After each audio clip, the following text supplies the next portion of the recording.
And because we have housing estates around our parks and open spaces, we get people literally thinking, what's going on out there? Coming out saying, can we join in?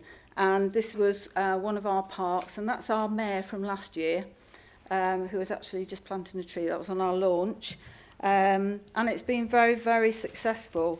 We have, again, 12 sites in Gloucester, and they include regeneration of our allotments, community gardens, clearing churchyards, things like that for wildlife, and also a lot of stream maintenance, I'll call it, to improve the wildlife around there.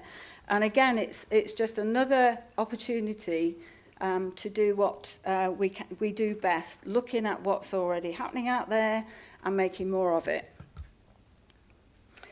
Surprisingly, although we're a city, we are a very green and pleasant land in our city. It's very green, and we have huge amounts of greenness around us, but not a lot of people know that. It's surprising how many people do not know what is on their doorstep. This is one of our walks, but it's literally, I don't know if you can see in the background, there is a housing estate up there, and half the people don't actually know that they can go for a walk here. We also have, within our city, we have 60 parks and open spaces. Some are very small, some are very large, but again, not a lot of people use them, not people, and some, I was talking to somebody earlier on that's saying, oh yes, we've got parks, but they've got railings around them, so people don't think they can use them. And this is one of the things that we offer out there, making more of what we've got.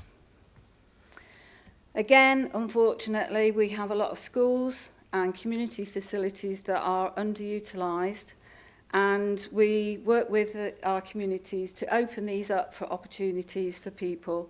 This is a group of young people who I think you can see are a little overweight, some of them, and we are working with them to improve their health. We also offer these muggers, we call them, multi-use games areas. We get funding through, or we have had funding in the past through Barclays Spaces for Sport, and it's offering a safe place to play, basically. We have qualified leaders and coaches. We work with the PCSOs, the police, detached youth workers. We have qualified some of these policemen and women and detached youth workers to be coaches and leaders. And again, they're used as role models out there, and it's very effective. Yes, okay.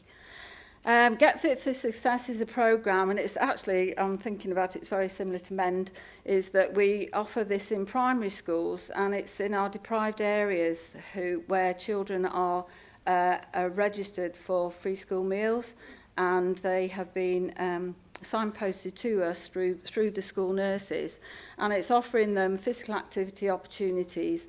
We also try to get the families involved to get them to know actually what it is that they're eating, how they should be eating better. We also do a supermarket run, and we do smoothie making, and it's very successful. We have great views in Gloucester. This is the top of one of our hills. We have some hills. This is Robinswood Hill. We have countryside rangers here who take the less able up in a Land Rover so they can get to the top to just have a walk around the top and look at our views. We also have got some other hills, one of which is Cooper's Hill. I'm sure some of you might have heard of it. It's where the cheese rolling goes. And it's like this, literally, it is like that.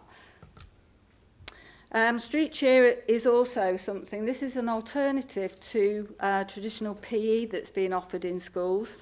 These girls opted out of PE, used to bunk off, all sorts, didn't like it. But we introduced this. It's a cross between cheerleading and urban dance.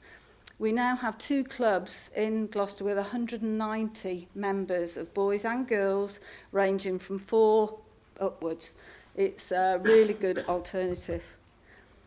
Again, young coaches in the community. The young man in white was only 16, but he came on Street Games, loved it, and we got him qualified, and he's now an assistant coach working in our communities. Freestyle football, again, it's these alternative things that you can have to make and get people more active. Bin bags.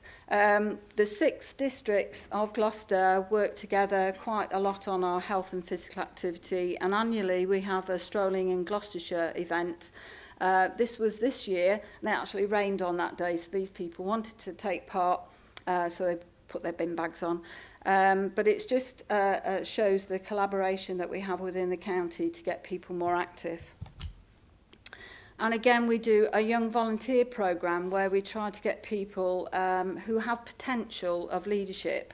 This young man was actually in quite a lot of trouble. He was on probation, he was doing drugs, alcohol, you name it, smoking. And but we brought him on board, we gave him training, we mentored him.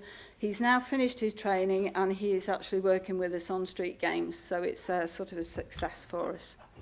Yeah, I'm coming now. Okay, challenges. This is the last bit. Challenges that we have many. I've just put these on. I'll quickly run through them. We're a non-statutory service and cannot always access funding easily, so we have to work with partners to make sure that we can get stuff on board.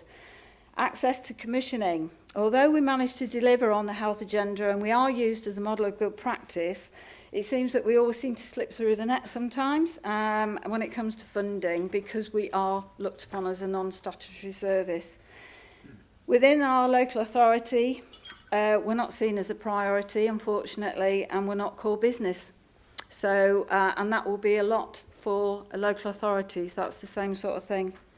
Place-based commissioning, again, it will be absolutely fantastic, and I'm really pleased that you mentioned it.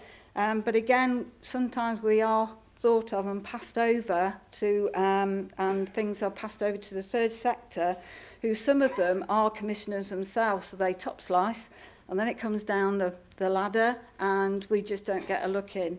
And it's this prevention and rehabilitation. Funding for prevention is predominantly, in my experience, directed at social marketing campaigns and short-term initiatives.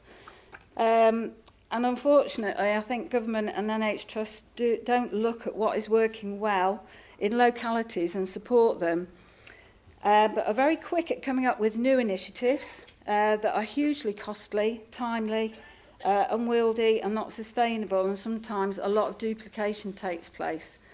This is my last one, honestly. I just have to say that with all this that we offer, and we can show that we have evidence, we show that we are cost effective, that we add value and we have high returns. There's just one question that I would like to ask is why, when we can show all of this, do we have to continually justify the benefits of prevention versus rehabilitation?